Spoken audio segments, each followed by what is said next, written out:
a rough stone that was ice cold. Painfully but steadily she climbed down and down. She strove not to look down. She had no eyes for Grattan, who now sat upright, his jaw still sagging, and marveled at her. A dozen times he was prepared to see her slip and fall. After a weary time she came to the base of the cliffs. Grattan was not a dozen paces from her. He looked to her like a sick man, gaunt, hollow-eyed, unkempt, unshaven, as she had never seen him before. He was like some caricature of the immaculate Grattan of San Francisco. He did not move but looked at her in a strange, bewildered fashion.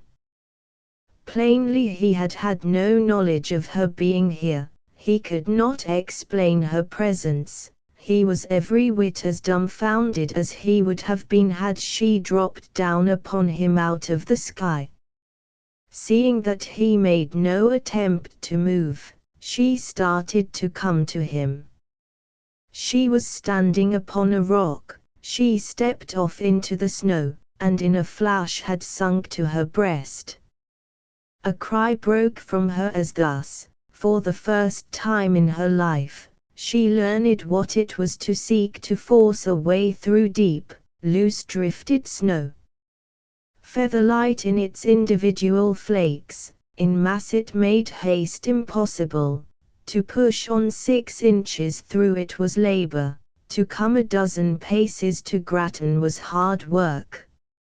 She floundered as she had seen him flounder. She threw herself forward as he had done, and, sinking with every effort, at last reached his side. "It's you, Gloria Gaynor," he muttered.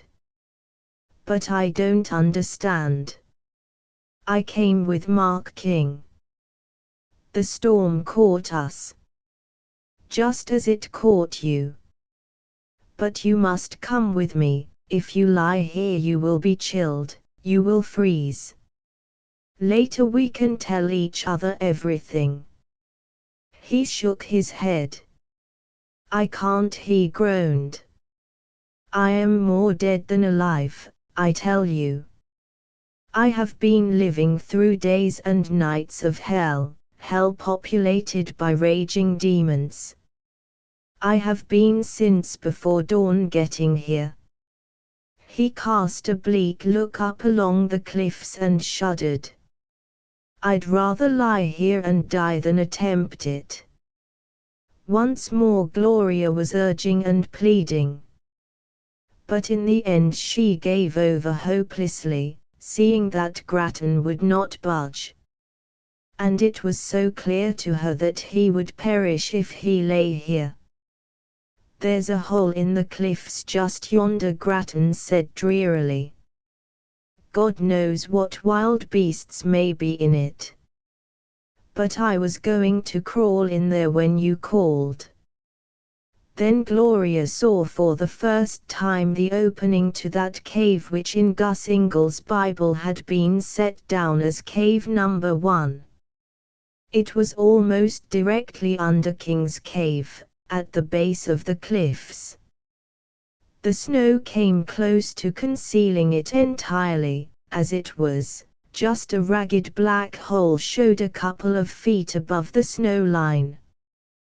"Come, then," she said.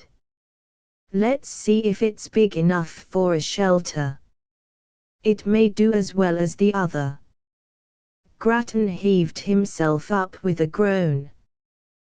Gloria did not wait for him, but began the tedious breaking of a path the few feet to the hole, too earnest in the endeavor even to note how Grattan came along behind without suggesting that it was the man's place to break trail. Thus Gloria came first to the lower cave.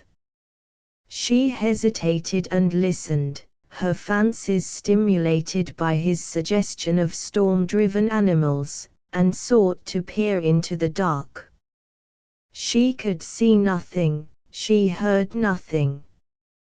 Nothing save Grattan's hard breathing close behind her. She got a grip upon herself and made a step forward, paused, extended her arms to grope for a wall, and made another step. There was still no sound. She breathed more freely, assuring herself that save for herself the cavern was empty. She stumbled over a rock, stopped again and called to Grattan. Only now was he entering. "Light a match," she commanded. "My hands are dead with cold," he muttered. "I don't know if I have a match." "Wait a minute." He began a slow search. Finally she knew that he had found a match. She heard it scratch against a rock. Then she heard Grattan curse nervously. The match had broken and his knuckles had scraped along the rock. The second match he gave to her. She struck it carefully, cupped the tiny flame with her hands, and strove to see what lay about her. The little light gave but poor assistance to her straining eyes, but she did see that there was a litter of dead limbs about her feet. She began gathering up some of the smaller branches, groping for others as her match burned out. Again Grattan searched his pockets. He found more matches and some scraps of paper. It was Gloria's hands which started the fire and placed the bits of dry wood upon it. The flames crackled, the wood caught like tinder. The flickering light retrieved much of the cavern about them from the utter dark. "Here I stay," said Grattan. He dropped down and began warming his shaking hands. A more abjectly miserable specimen of humanity Gloria had never looked upon. He was jaded, spiritless, cowed. But he was a human being, and she was no longer alone. Across the empty desolation he had come to her, one who had lived as she had lived, who knew another world than this, who could understand what she suffered because he, too, suffered.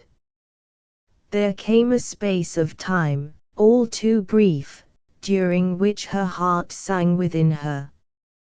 She was lifted from despair to a realm bright with hope. King had gone for succor, she had a companion to share with her the dread hours of waiting. She began a swift planning. She caught up a burning brand as she had seen Mark King do, and holding it high made a quick survey, going timidly step by step further from the entrance, deeper into the cavern. It was much like the one so high above, of what shape she could hardly guess, so many were the hollows in floor, roof, and walls. So many were the tunnel-like arms reaching further than she dared go. Grattan could not, or would not, climb to the higher cave, then why should they not make this their shelter? She would have to climb the cliffs again, but she would have to do that in any case. Once up there it would be so simple a matter to toss down blankets and food and cooking utensils. A half hour would see her camp moved from one cave to the other. Eager and excited, she began to tell Grattan what she meant to do. "Wait a while," he urged her. "I am terribly shaken, Gloria. I have lived through experiences which a week ago I would have thought unbearable." He shuddered. She saw that when he said he was terribly shaken he had not exaggerated. And in the glare of his eyes she read that, utterly unnerved, he dreaded to be left alone even while she went up the cliffs. I would say that a man would have died, or gone mad, with the strain that I have lived through. I know, she said gently. I can guess. But when you get good and warm, and rest, I will make you a hot cup of coffee. I have this. It's better than coffee for me now. He untied the mouth of the bag with shaking fingers, groped through its contents, and at last brought out a flask nearly full of an amber liquid. It's the stuff Brody's crowd makes, he explained, unstoppering the flask. They've got more of it than food with them, curse their bestial hearts. Stuff which, way back in ancient history, which means a week ago, I'd no more have thought of drinking than I'd drink poison. But it has saved the life in me. He put the bottle to his lips and swallowed 3 or 4 times. He sat afterward making a wry face, his full eyes blinking. But gradually a faint bit of color made his pasty cheeks something less dead white, and the powerful raw corn whiskey injected into his blood a little reassurance. Let me rest a bit and get warm, he asked of her. I'd rather you didn't leave me just yet, Gloria. Knowing so well what it was to have raw, quivering nerves, she tried to smile at him, and saying as lightly as she could, "Why, of course, there's no hurry," began to gather what bits of wood lay about, piling them on the fire. Thus she noted where, evidently long ago, there had been another fire kindled against the wall of rock. Someone else had camped here, perhaps during summer time, and this explained the fuel wood so conveniently placed. Meanwhile Grattan took a second pull at his flask, set it carefully aside and stood up, swinging his arms to get the blood running, beating his hands against his thighs, stamping gingerly. He began looking at her curiously. Presently he said, "Do you think we are ever going to get out of this alive?" "Yes." Her voice rang with assurance. "Mark King has gone for help. All we have to do is wait for a few days." His pale brows flew up.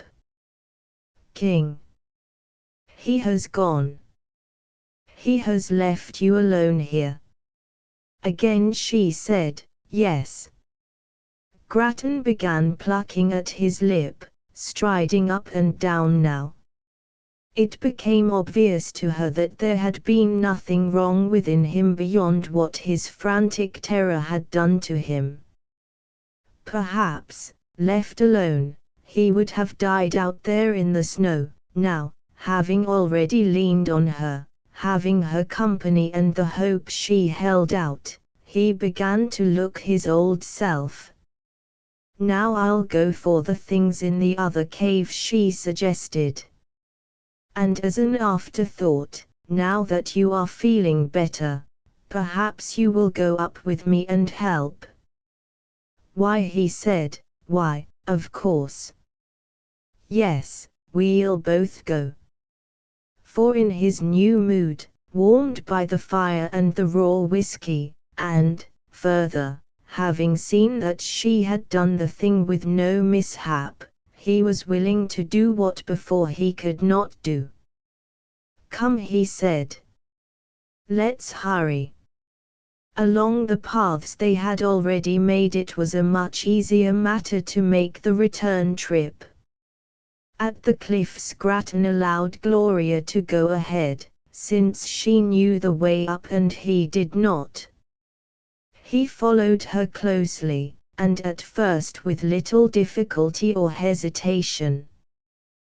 The higher they climbed, however, the slower he went, Once he hesitated so long that she began to believe that dizziness had overcome him and that he was coming no further. But at length she came to the ledge and the wall King had made, and Grattan, looking up and seeing her above him, began climbing again. Gloria held aside the canvas flap. He followed her into the cave. Her fire, though low, still burned. For the sake of more light she put on more dry wood from the great heap King had left for her. She began to look about, planning swiftly just how easiest to move the few belongings which must go with her. She could pile odds and ends into a blanket. She could remake the canvas roll as King had done so often. She and Grattan could drag the bundles to the front of the cave and push them over, down the cliffs. First, we'll get things together, all in a heap, she said aloud. He came forward and stood warming his nervous hands at her fire, his eyes everywhere at once. He marked the ship-shape air of the cavern, the parcels which were tonight's supper and tomorrow's 3 poor little meals, each set carefully apart from the others on the rock shelf.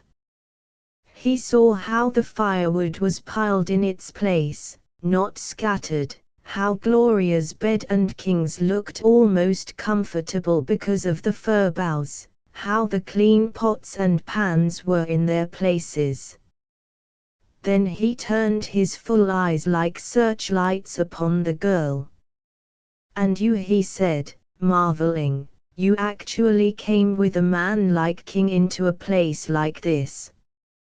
"I was a fool," cried Gloria. "A pitiful little fool." Oh! Had she been thinking less of Gloria and more of this other man with whom she was now to cope, she must have marked a certain swift change in his attitude.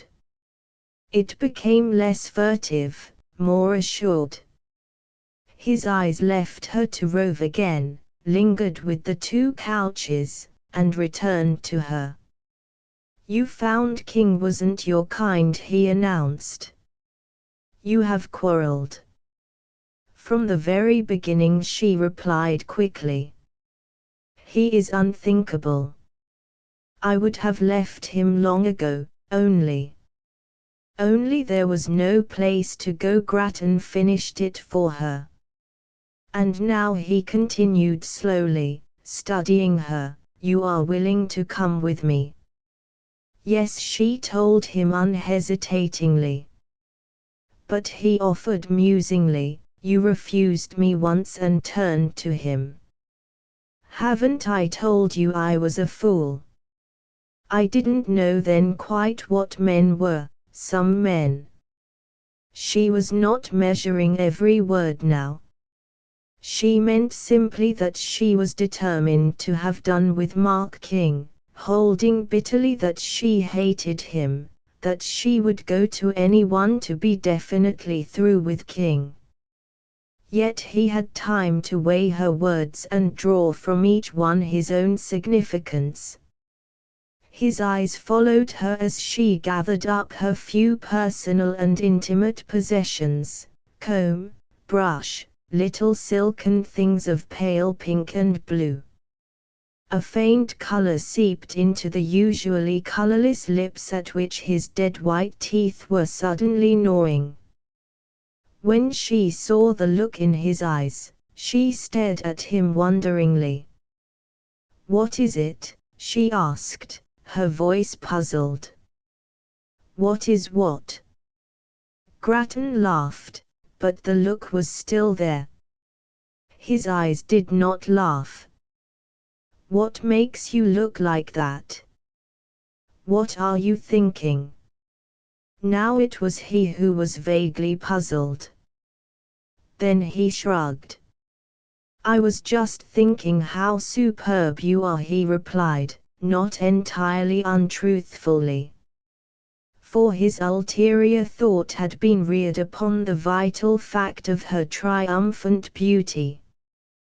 The compliment was too much like hundreds she had received in her life to alarm her.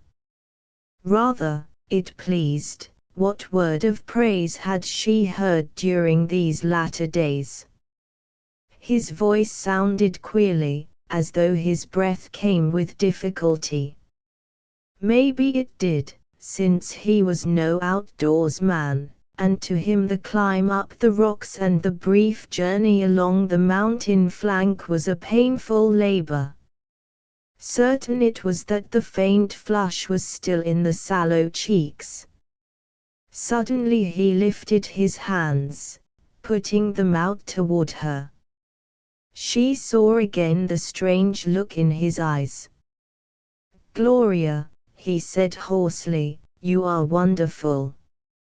And you have come to me."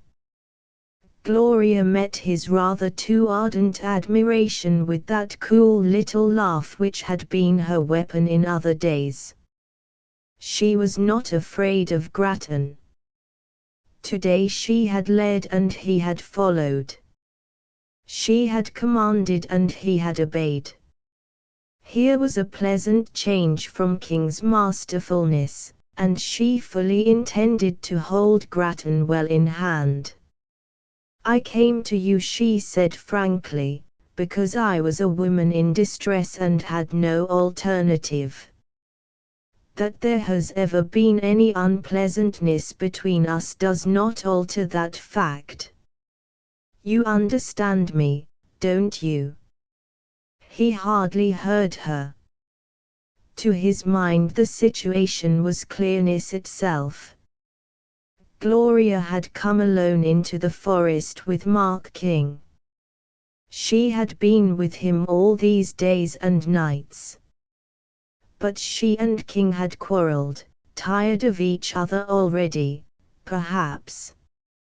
Grattan did not care what the reason was, he was gloatingly satisfied with the outcome. He had always coveted her. It took much to stir his pale blood, and only the superb beauty of Gloria Gaynor had ever fully done so. King had stolen her away, but she had left him and had come straight to Grattan. He came a step closer and the firelight showed how the muscles of his throat were working. Gloria's eyes widened. But not yet did she fully understand and not yet did she fear. "Mr. Grattan," she began. "Gloria," he cried out. "Gloria." His hands, suddenly flung out, were upon her. She tore them away, wrenched herself free from him, and started back. As she did so her little silken bundle dropped at her feet. Grattan caught it up and buried his face in it. Now as he looked up at her his eyes and all that she could see of his face were stamped with that which lay in his heart. "Oh," she cried, shrinking not so much from him as from the thing she read so plainly at last. "Surely, you do not think, you do not misinterpret, my being here at all, my being with Mr. King?" "No," cried Grattan wildly. "I misinterpret nothing. You came alone with him into the mountains. What chance is there for two interpretations there? You gave yourself to him, you saw your mistake, you hated him. You have come to me. I have always loved you, I want you." Her cheeks flamed red with hot anger. There was a flutter in her heart, a wild tremor in her blood. She drew back from him. He followed, his arms out. She was amazed, for the moment shocked into consternation. And yet she knew no such terror as had been hers when King had advanced on her, rope in hand. Her new contempt of Grattan was too high for that. Now she marked the small stature, little taller, little stronger, than her own, the pale face, the narrow chest, the slender body. "You know what I mean, what I want," he was muttering. "That sweet young thing innocence is all right in its place, but that place is not here alone in the mountains with a man."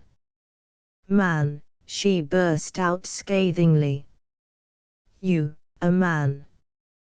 Why, you wretched little beast!" But Grattan, his brain reeling with hot fancy, came on. "You were afraid of King. You said that he made you do what he wanted. What about me? You are going to do what I tell you. By God, I will make you. Beast, you call me. No more beast than any other man. I have wanted you all these years. You have wanted me, or you would not have been so glad to see me. Only a few days ago you were ready to marry me. And now?" His arms groped for her.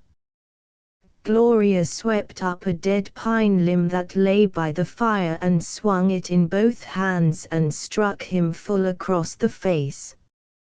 He reeled back and stood, half in the shadow, his shoulders to the rock wall, his hands to his face. "You beast," she panted. "You cowardly, contemptible beast." From the way in which he brought his hand down and looked at it and laid it back upon his lips, she knew that his mouth was bleeding. And she read in the gesture and in the man's whole cringing attitude that the danger of any physical violence from him was past and done with. In the grip of his passion, ugly as it was, he had risen somewhat from his essential weakness. In the moment he had at least thought of himself as a conqueror. Now he was again what he always really was at heart, a contemptible coward. An absolutely new sense of elation sang through Gloria's blood. She was fully mistress of the situation, and had found within her an unguessed strength. Physically superb at all times because nature had richly gifted her, now she was magnificent. "Mr. Grattan," she said swiftly, "you have made a mistake. Mr. King has never offered me violence of that sort. Remember that, though we are alone, and in the mountains, I am the same Gloria Gaynor that you have known. And be sure that you treat me as such." He nursed his battered lips and stared at her. The blow had dazed him. Slowly, as his mind cleared, there dawned in it the realization that he had made a mistake. The stick was still in her hands, a shiver ran through him. His desire went out of him. "I wish to God I had never seen you," he groaned. She had meant from the first to take the upper hand. Now she was almost glad that this had happened.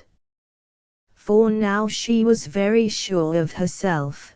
Grattan had merely been bold like other young men who had sought to presume. He had been cruder simply because the situation seemed to his mind to offer the opportunity. Now a blow from her had accomplished the work of a haughty look in drawing-room encounters with those other young men. She dropped the stick and wiped her hands. "We have other things to think of," she said. She might have been a young queen who had punished a subject and now from her exalted place condescended to consider that the indignity offered her royal person had never occurred. She began dragging the blankets from her bed, tumbling them to the floor. "Take these," she commanded. "I was a fool for ever leaving San Francisco," he muttered bitterly. "You let me think that you cared for me, and now you treat me like a dog.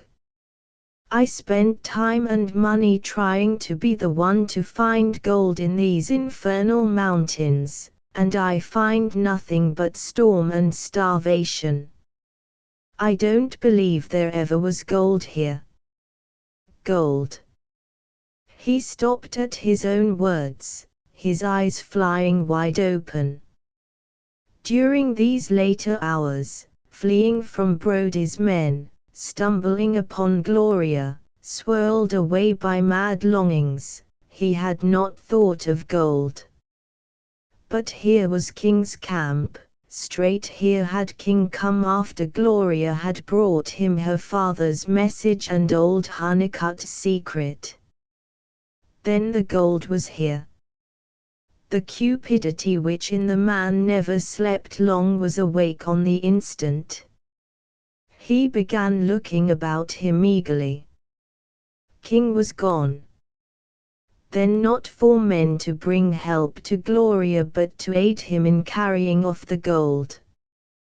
Having brought Gloria here so that she could not tell others what she knew, he left her here with the same purpose, so Grattan would have done. King would have hidden it here, at least some of it. He began questing feverishly, shuffling about in the shadows while Gloria, busy with her plans for moving, wondered at him. He was striking matches, running back and forth, she could hear his mutterings. And presently, when Gloria had called and he had not heard, he came upon the bag which King had meant to take out with him that day the horse was lost. He hovered over it, he struck other matches, he came hastening back dragging it after him. He went down on his knees by the sack, got a heavy lump in his hands, rubbed at it, held it closer to the firelight, rubbed again more excitedly, and finally sat back, staring up at her with new flames of another sort leaping in his eyes. "It's next thing to solid gold," he gasped. "There are thousands, thousands, millions." She looked at him and marveled. In his shallow soul no emotion lived long. Greed of gold now obliterated the little ripples that another greed had fleetingly made. How had she thought well of him down in the city? How had she so much as tolerated him? On the instant it struck her that there was small justice in Grattan reaping any reward, having done nothing to earn it. "We have the things to move. Come, hurry." "Why should we move, after all?" he demanded sharply. "Now that I have got up here, why not stay?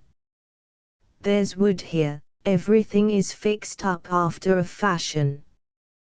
King would know where to send for us, and those cursed dogs of Brody's would never think of looking up here, even if chance did lead them along the gorge." Gloria, recalling King's warning, remembering Brody's brute face, said hastily, "Do you think there is any real danger that they will come this way?" "I hope not," he groaned. "They couldn't follow my trail if they tried to. You see, I left them last night, as early as I dared. I struck out in a straight line down the slope, then I made a turn off to the side and along the ridge where there was but little snow. By now all those tracks are wiped out, what with wind and new snow. There's nothing to lead them this way. Then, if we go down quickly, if we get your bag of food and put out the fire down there, and come right back up, it won't be very long before our tracks will be gone. And we'll not budge from here until help comes. Come, let's hurry. Coming, said Grattan.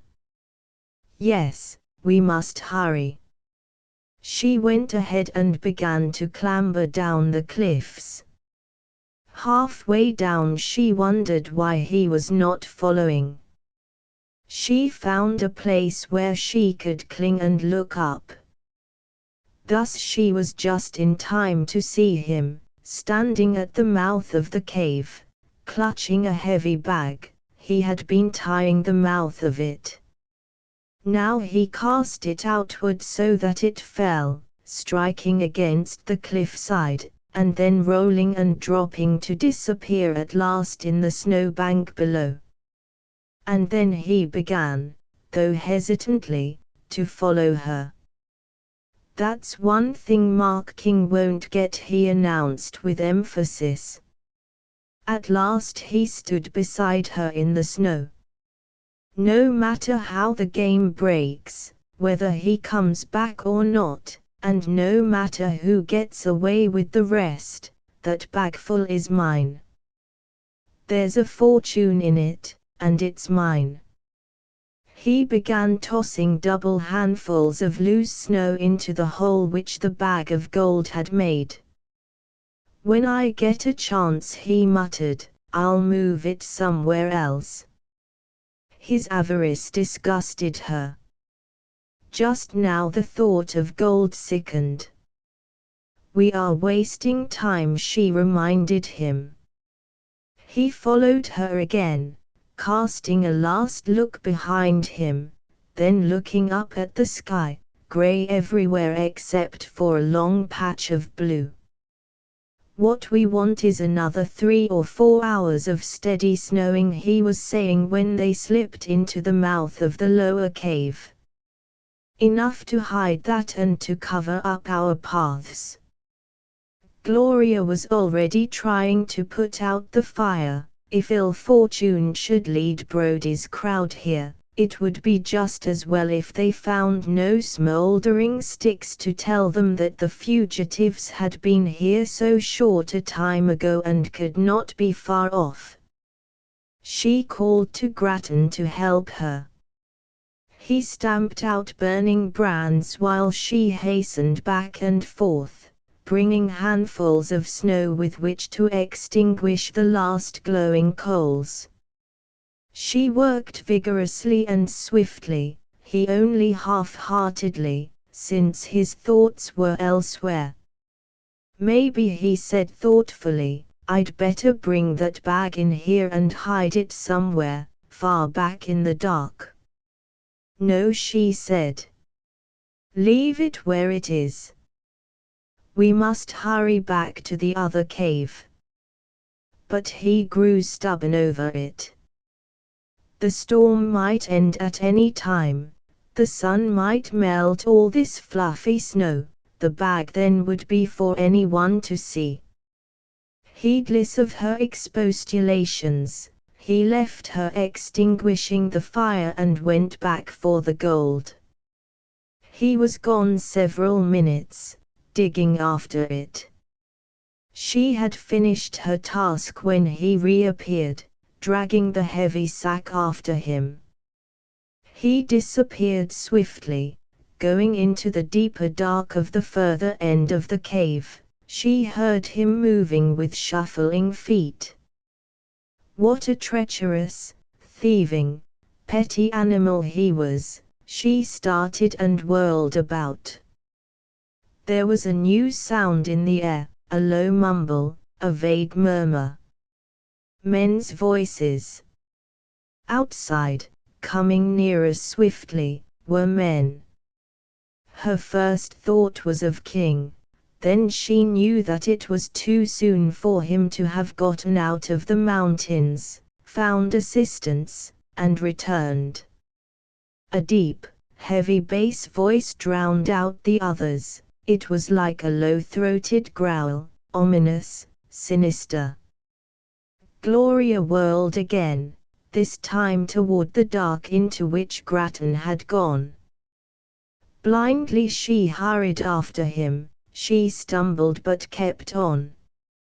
She could hear him at work, hiding his gold. At last she was at his side, she clutched at his sleeve.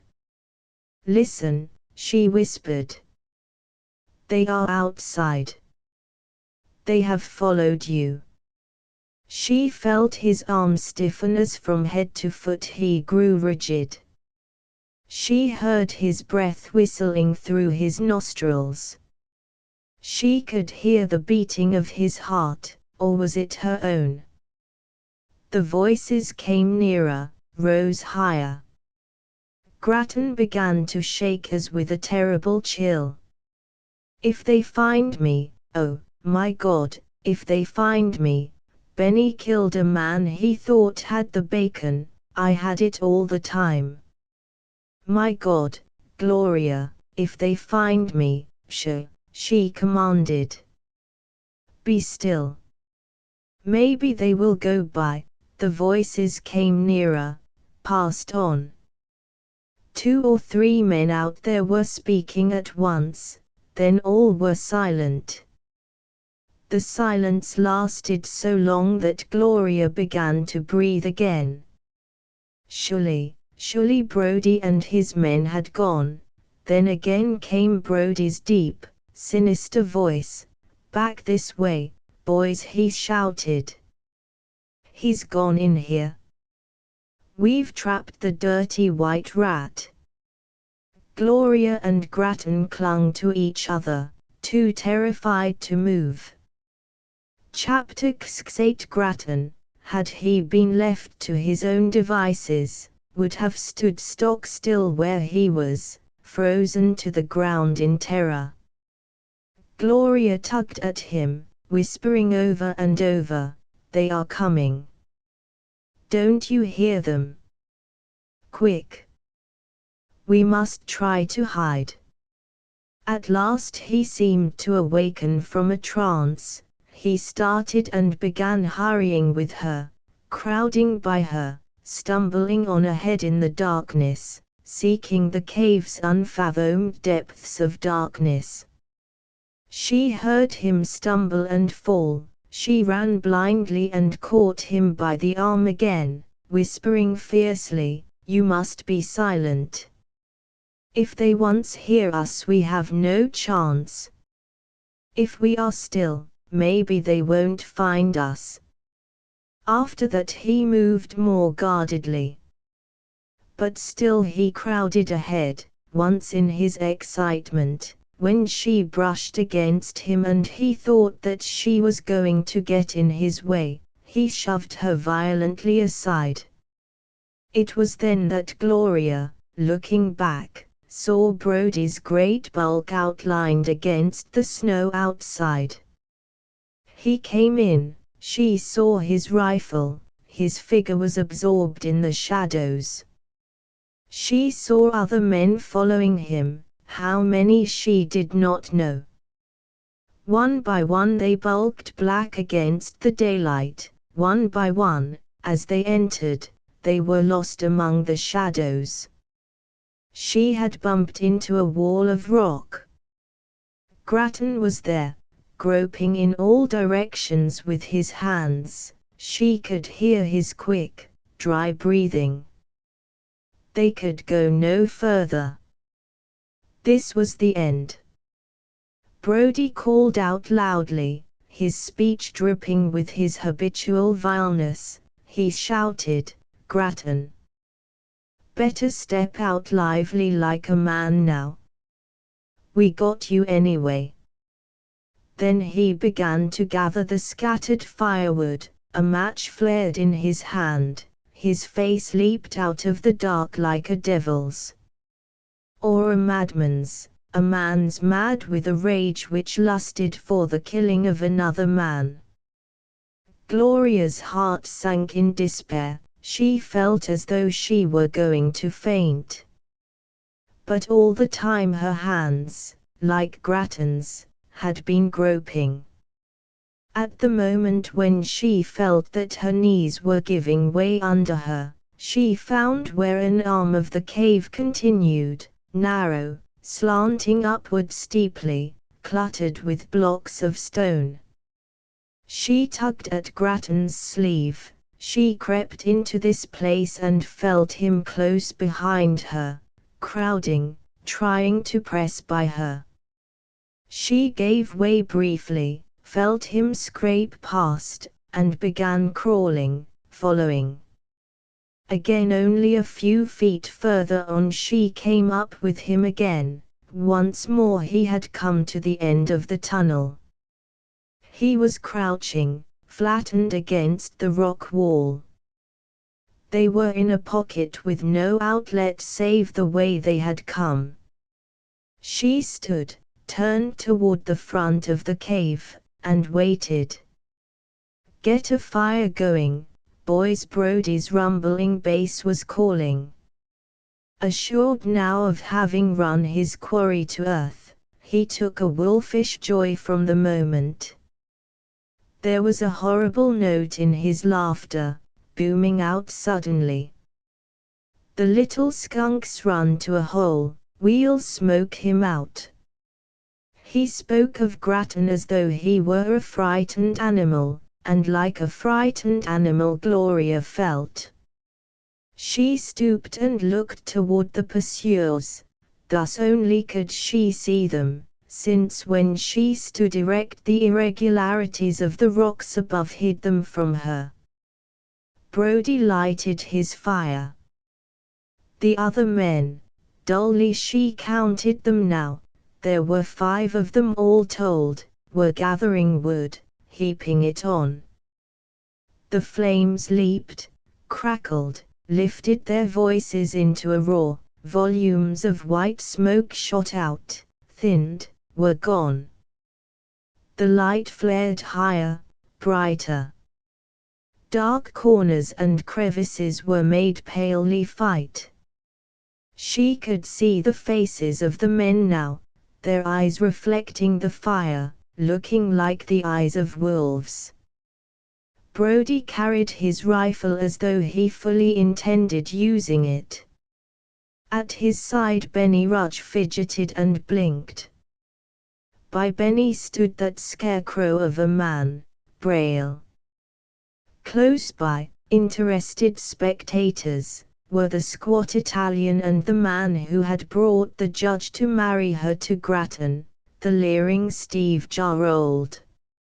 "More fire, boys," called Brody. Again his ugly laughter boomed out. "I think I see where he is."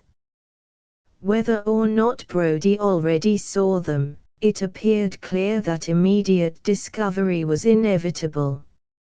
For there was no further hiding place here to creep into, no such refuge as King had urged Gloria to hasten to if Brody came. She remembered the caution all too late. She thought of King with wild longing, while Grattan cringed and pulled back and tried to screen his body with hers. "Here's the grub he stole." It was Benny's cracked, nervous voice, full of wrath. She could feel Grattan shiver as he crouched against her. Sudden disgust filled her. They knew that he was here, they would take him in a minute, his seeking further to hide was so futile.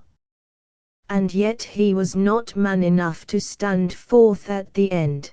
He was the type who must be dragged whimpering and pulling back, pleading for mercy even when he knew so well that he deserved no mercy, and would have none meted out to him.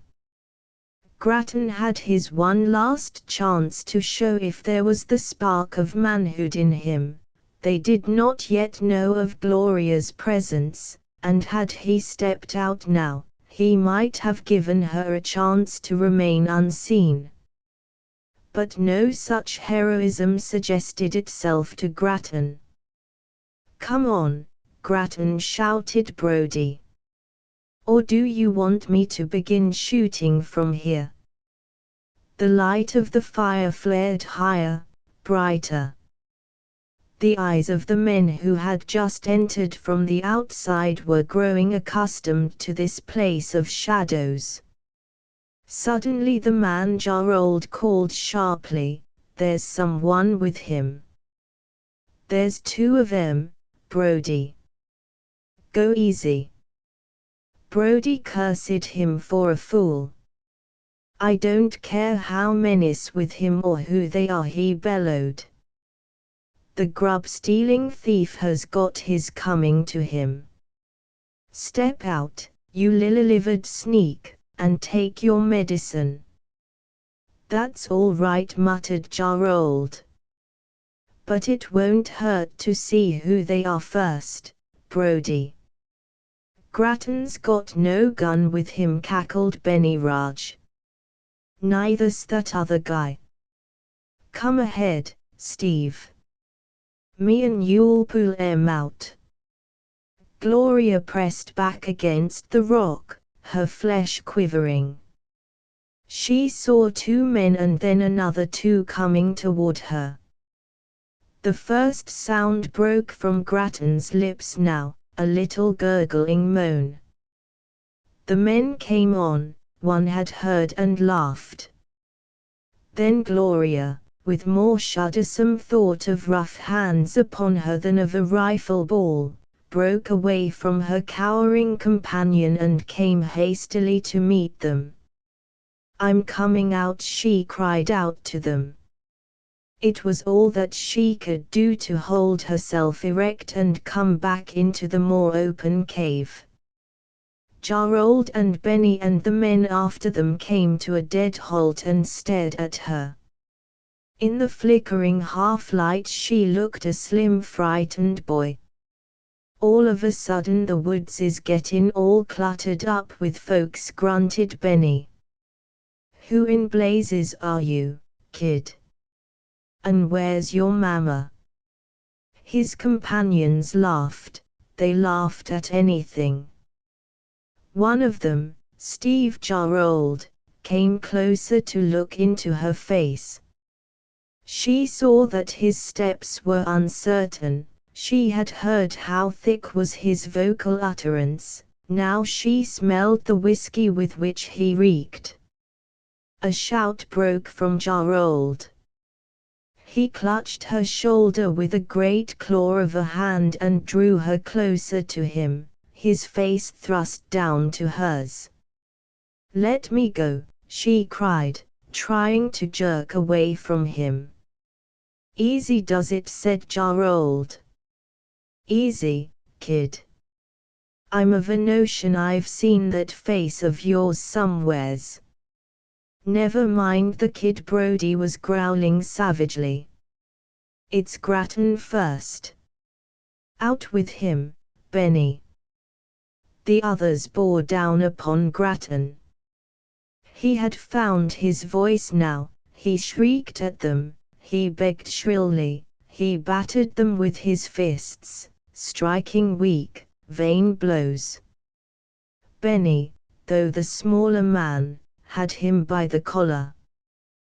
The Italian caught an arm, and as they dragged him half fainting toward the fire, Braille struck at him with a heavy boot. "So," said Brody heavily.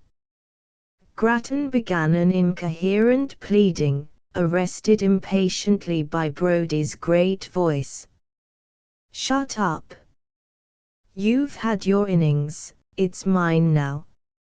You swiped grub when it's the same thing as slitting a man's gullet. You let another man be killed for what you done. Now you get yours." He jerked up his rifle. Benny and the Italian let Grattan go and jumped nimbly aside. Grattan stumbled and sagged, staggering like a drunken man. Brody, with his rifle barrel not 6 feet from Grattan's terror-stricken body, laughed again. "Stop!" Gloria shrilled. She broke away from Gerald's grasp and ran toward Brody. You don't know what you are doing. You, close your trap, Kid Brody thundered at her. Unless you want the second bullet. Gerald's big boots came clumping noisily across the rock floor. Easy does it, Brody, he shouted. She ain't no kid, I tell you. She's a girl. That's Ben Gainer's girl, the one Grattan wanted to marry, the one King took away from him. Keep your eye peeled, King would be around somewhere. Hiding back there in the dark somewhere, muttered Benny. Brody, though his rifle had not swerved, was listening. No, not hiding in the dark corners, he said ponderously. Not Mark King, rot him. Ben Gainer's girl, you say? Then we're red hot on the right trail, boys. You know what her and King would be after. Grattan's stunned brain began to function wildly. The gold is here, Brody, he cried out wildly. King had got to it before us, but I've found it. I was coming back to tell you. Brody had small liking for a coward, and now his bull's voice cut Grattan's chatter short. No solid mountain of gold is going to save your hide. Benny began to jig up and down in a frenzy of excitement. Hold your hand, Brody, you big fool, he shouted.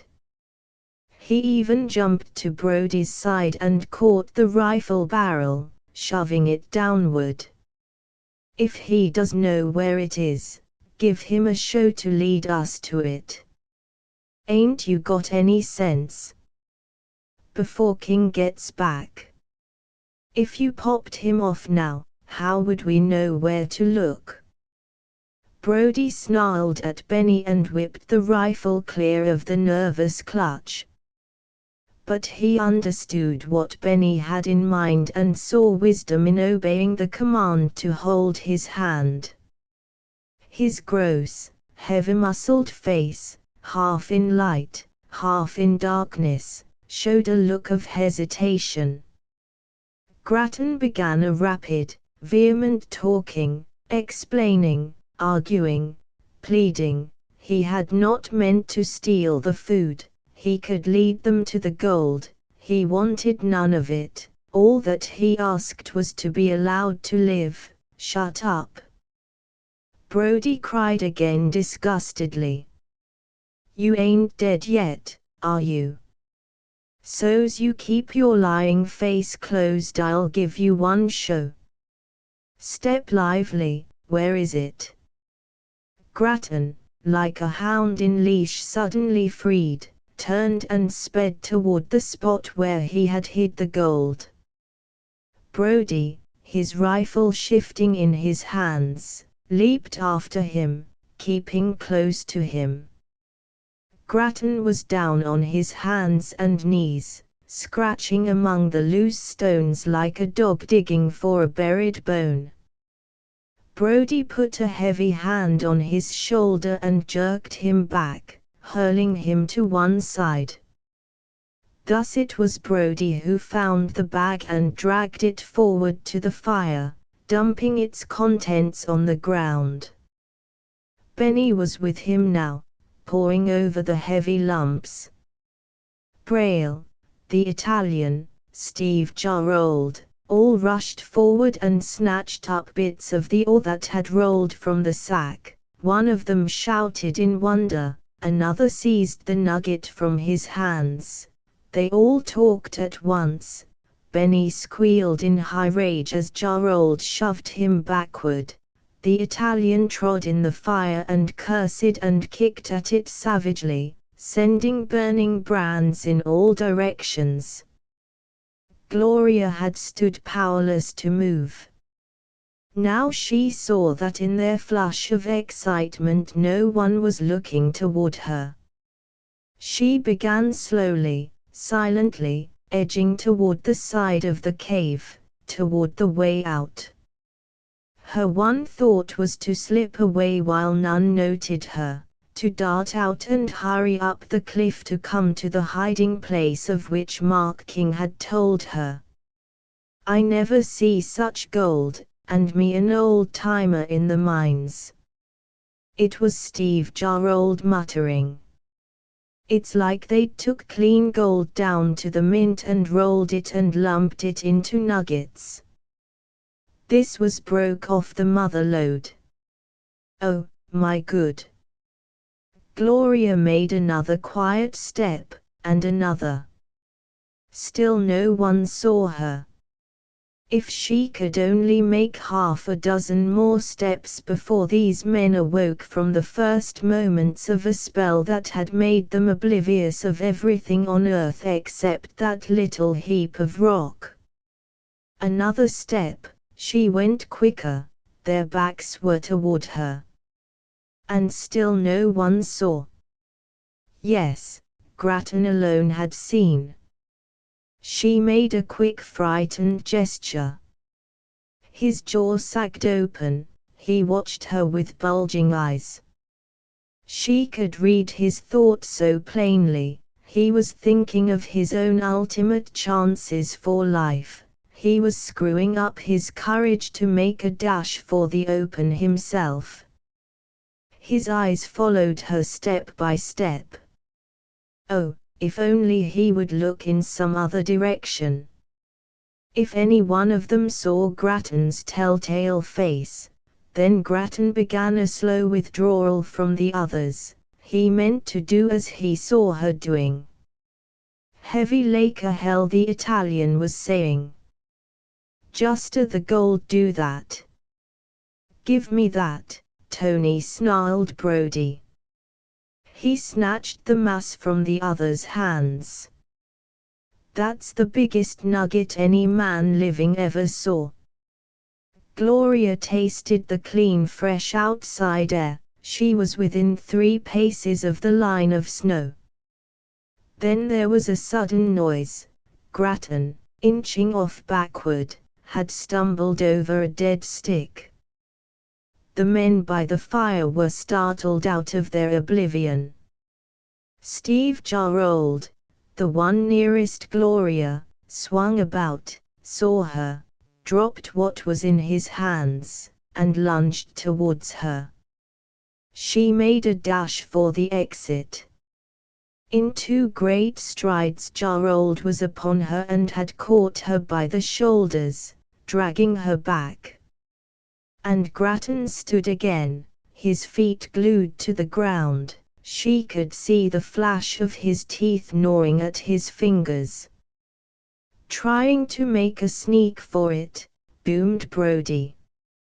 "I'll show you." "Not yet, Brody, you big fool," yelled Benny.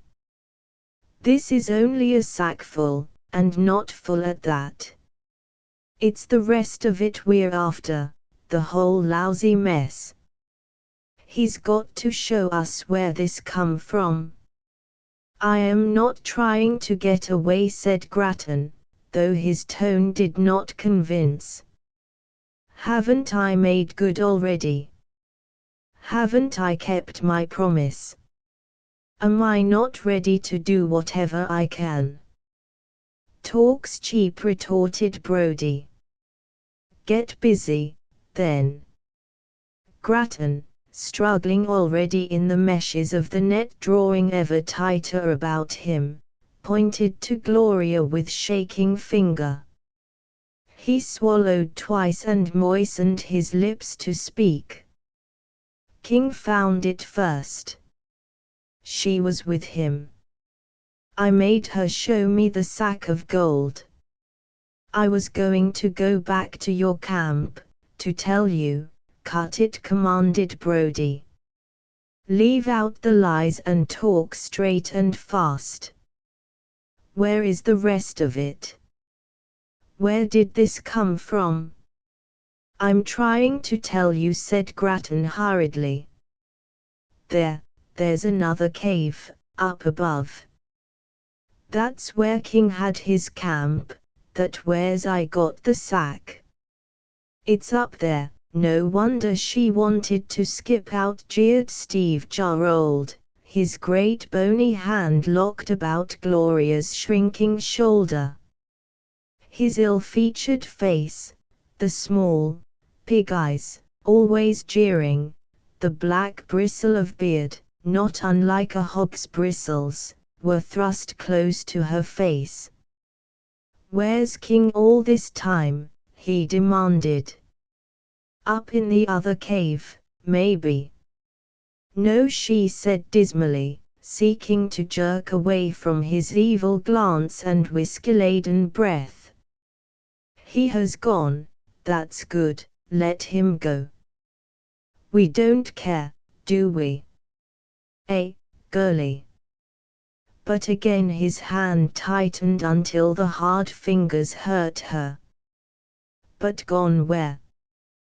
"We were short of food, he is hunting, maybe he has gone for help, and you showed Grattan where he hid his gold."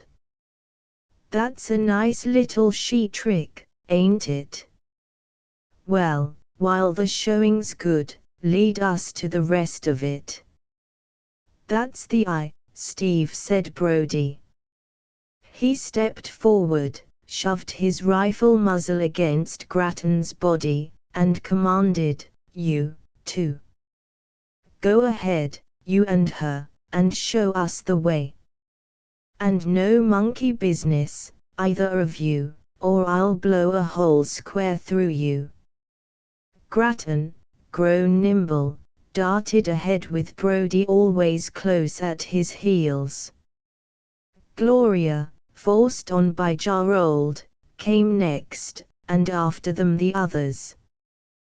Benny was the last. He had taken time to put the gold back into the sack and set it aside among the shadows. For Benny believed in making sure of what they had, even while they quested better things. Then he caught up his rifle, the only other gun besides Brody's, and came hurrying after them. They went up the cliff in a long file, clawing their way, cursing the steepness, now and then one or another of them fumbling uncertainly, close to a slip and a fall. It was clear that, with the possible exception of Swain Brody, not a man of them was entirely sober. But they made the climb safely and hastened into the upper cave eagerly. "It's somewhere back there," said Grattan. "More fire," shouted Brody. His voice exulted, his blood would be running now with the gold fever. He tossed on an armful of dry wood, the flames caught and roared, shadows quivered and danced. Already Benny was at the far end of the cave, the others ran after him. Even Jarrold relinquished Gloria's arm, eager to be in at the finding. But he called to her as he went, "You stick where you are. I'm not forgetting you this time." Fascinated, she watched them. They ran like bloodlusting dogs that had briefly lost their quarry, that were seeking everywhere, in every cranny, with slavering jaws. They turned aside into side pockets of the main cavern, they got torches and looked high and low, they went back and forth, up and down, they stumbled against one another and cursed angrily, they caught up bits of stone, ran back to the fire to see if the fragments were shot with gold, cursed and hurled the useless things from them, and ran back again, to jostle and seek and be first.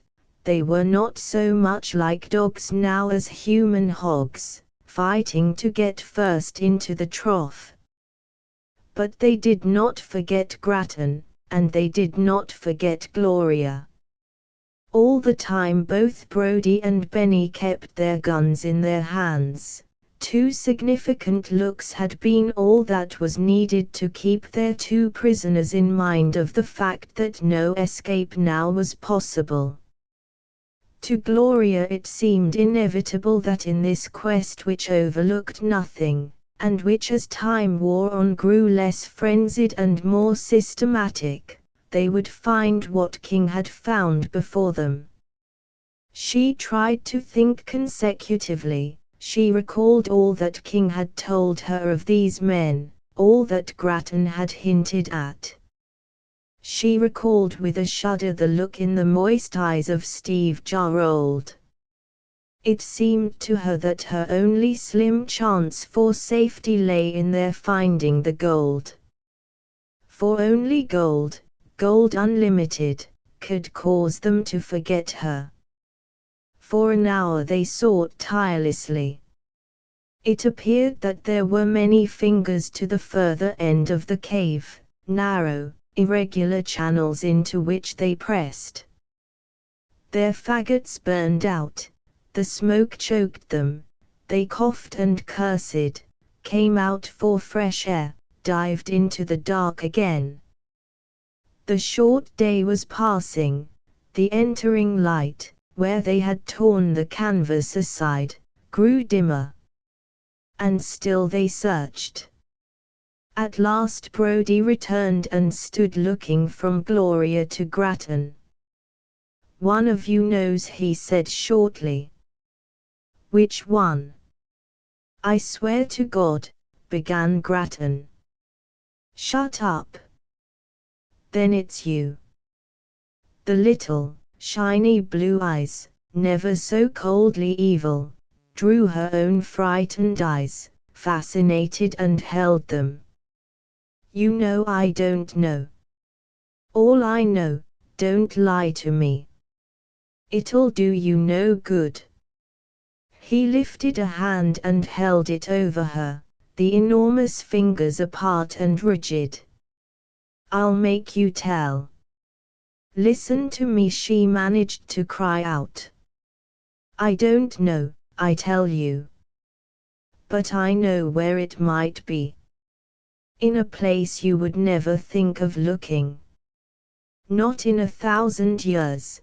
Blue fire sprang up in the gleaming eyes.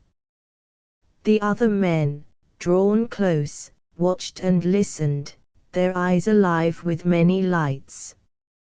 "What you know I'll know.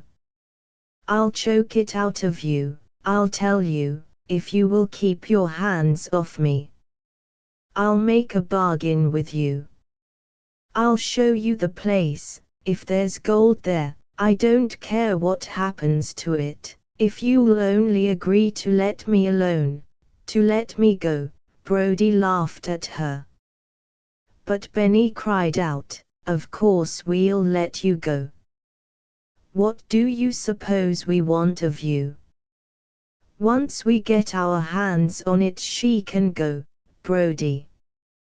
"Tell her so, you big, sure," said Brodie, with a wide grin. "It ain't women we're after this trick, it's something better. And it would be very nice of you to show us, Miss Gaynor." He treated her to a grinning mock respect, so obviously spurious that her fear of him rose higher, choking her. "Very nice, ain't it, boys?" I am not sure what you'll find," whispered Gloria. "I only know that, oh, dear God, I hope you find all the gold in the world." Hastily she ran by Brodie toward the dark end of the cave. Then she stopped and tried to think, how many paces had King said? She came back to the fire, 30, 35. She began counting as she walked while they watched her wondering and following slowly after her. She found several boulders in her path, but she had not gone far enough. She kept on, 30, 32, 33, she could hardly see about her. She stumbled against a rock in her way. "Try here," she said. Already Brody and Steve Jarrold were at her side. "This rock. See if it will move." They thrust her roughly aside. Brody set down his rifle, laid his big hands on the boulder, and as if it had weighed only 10 pounds, tossed it out of the way. He knelt, feeling along the ground.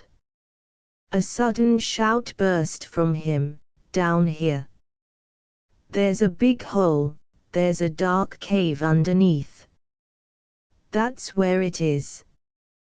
They brought faggots. At the edge of the hole they hastily built another fire.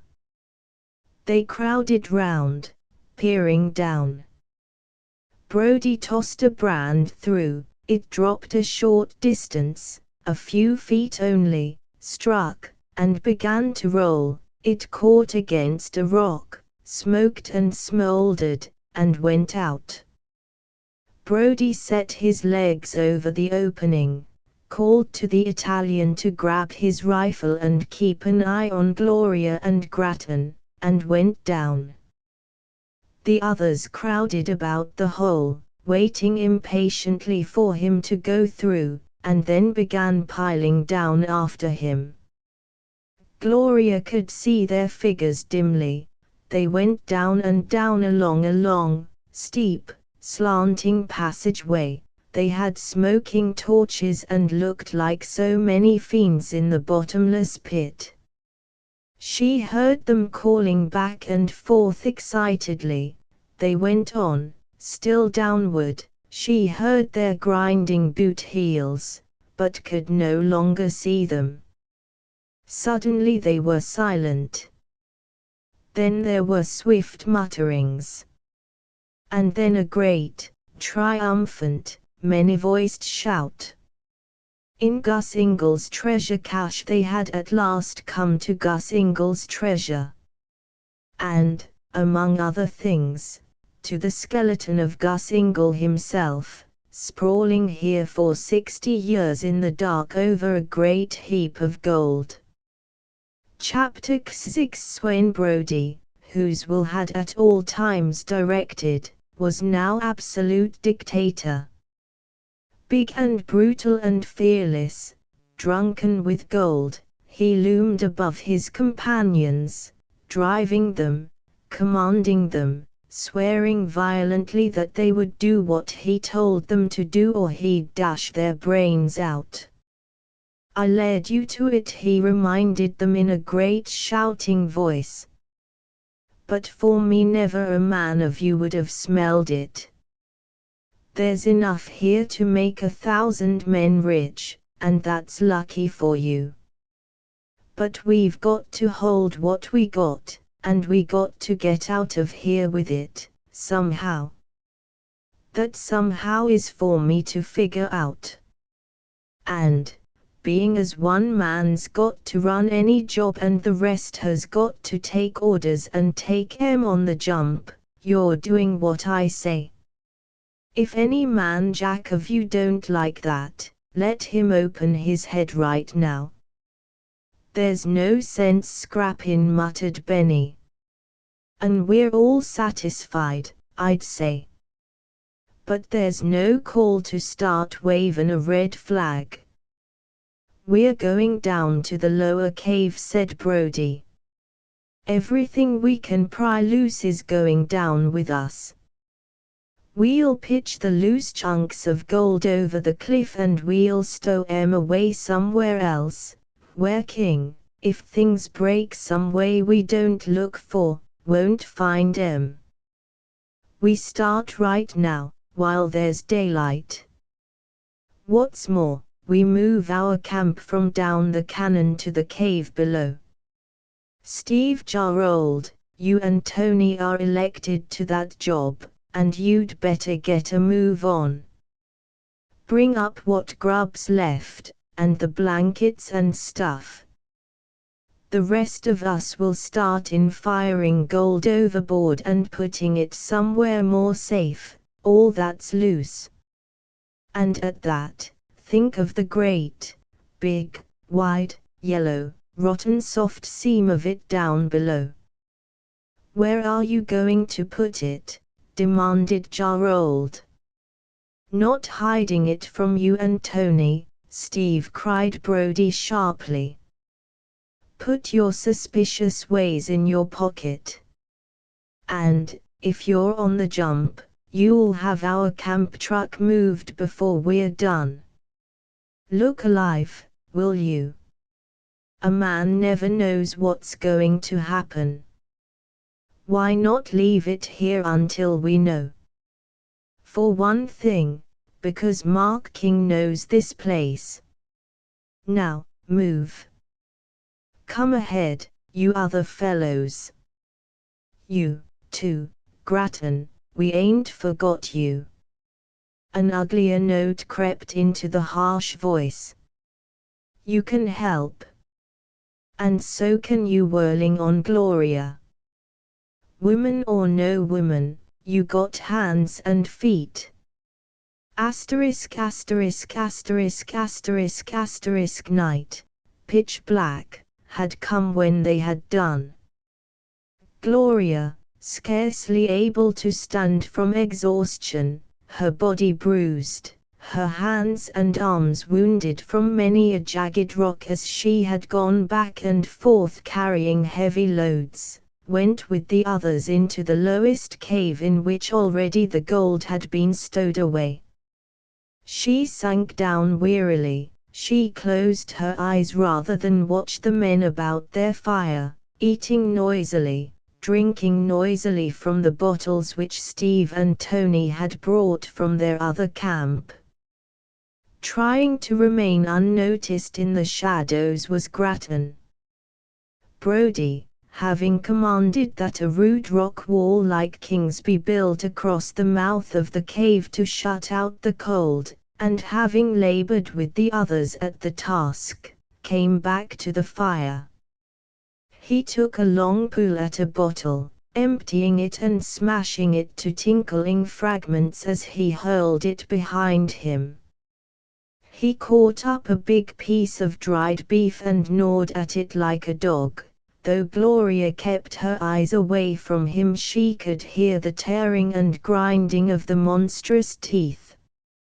It's been a day's work, at that, he said with a full mouth. But we ain't done. I noticed how no man has said a word about how we split what we found. There's 5 of us, said Benny quickly. We split it 5 ways, even, like partners. Brody turned on him slowly, still rending at his meat, still clutching his rifle and holding it so that no man might forget that he held it. Think so, Benny, he said ponderously. Being as I've worked on this lay a long time, since I let you others in on it, since I led you to it, think that's the fair way to split it. Now suppose you listen to me. You boys ain't mentioned a split because it was none of your say and you knew it. Say, in round numbers, but there's 10 times that there's $1 million tucked away here. Why, there's mines all through these mountains that never thought of stopping at $1 million. That was just a fair start. Well, to get going, say there's an even $1 million. I get just half that leaves $500,000, don't it? Now, shut up a minute, he commanded truculently as more than one man stirred. Listen to me. That's 500,000 to split between 4 of you. That's over 100,000 for every man jack of you. And that's what I call a fair split. They growled in their throats at that, but no man took it upon himself to speak out definitely, though they glanced sidewise among themselves. Benny, who always had a thought of his own, said quietly, "What are you doing about Grattan? He'll claim his share, won't he? And, if you say him no, he'll shoot his face off, won't he?" "No," said Brody. "He won't." He paused, swallowed the last of his beef, caught up a bottle from Benny's side, and drank deeply. Benny, afraid that this bottle, too, still nearly full, would be broken, hastily snatched it back when Brody had done. "No," said Brody heavily. "Grattan won't talk." He grew suddenly quick-spoken. He broke into a volley of accusation. His tongue lent itself to such a rush of vileness that Gloria, shrinking back, covered her ears with her hands. Grattan stole grub. When grub stealing was the same as slitting a man's throat. And what next does he plan? Why, to make trouble, to swear that Benny killed a man, that we was all in it, to get us all hung, if he can, or in the pen, then to grab what's ours. Look at him. You can see it in his frog eyes. He's done, that's what he is." With a swift gesture his gun was at his shoulder. Grattan scrambled to his feet with a choking cry. Gloria, too, had sprung up, sick with horror. She looked from Brody to Grattan, who was not 2 feet from her. She saw that he was panic-stricken. His fear was choking him, stopping his heart, paralyzing his muscles. He wanted to run and could not. He tried to speak, but now not even a whisper came from between his writhing lips. Slowly, an unshaken, senseless piece of machinery, Brody raised his rifle. Now Grattan's voice returned to him, a strangling cry broke from his agonized soul. A hand, wildly outthrown, caught at Gloria's sleeve. "You, there," called Brody, "stand aside. Unless you're wanting yours too." Her own heart was stopping, her feet were leaded. She understood what he said, she knew that it was to her that he spoke, but she couldn't believe that he meant that. Grattan was pressing tight to Gloria, seeking futilely to get behind her. He began to articulate, to beg, to promise. Brody fired. A great reverberating roar filled the cavern. Gloria, her brain gone suddenly numb, felt the grip on her arm tighten convulsively. Then it relaxed, slowly. Grattan, his eyes bulging, his mouth wide open, was sinking. Gloria put her hands over her eyes and screamed. Again and again her scream broke from her. She tried to draw back, to run. But all her strength was gone. She crumpled and settled down almost as Grattan had done, and so close to him that she brushed him with her knee. She felt the body twitch. She leaped to her feet and ran blindly, screaming. She struck against the rock wall and sank down again. The wonder was that she did not swoon outright. As it was, her soul seemed to float dizzily out of her body and through an utter dark. She thought that she was dying. As though across a vast distance she heard voices. Well. It was the man who had done the shooting, his voice truculent. "Anybody got anything to say? Say it quick, if you have. There was a silence. Then a shuffling of feet. Then an answering voice, thin and querulous. It was Benny. He, too, had killed his man. He had it coming, he said eagerly. Any judge would say so. Stole every bit of grub when stealing grub is the same as cutting a man's throat, just like you said, Brody. He had it coming. You done right. You, Jarrold demanded Brody. Got anything to say? Again silence. Then again a voice, Jarrold's, saying hurriedly, no. Benny's right. He had it coming. Damn fool. And you, Braille. And you, Tony.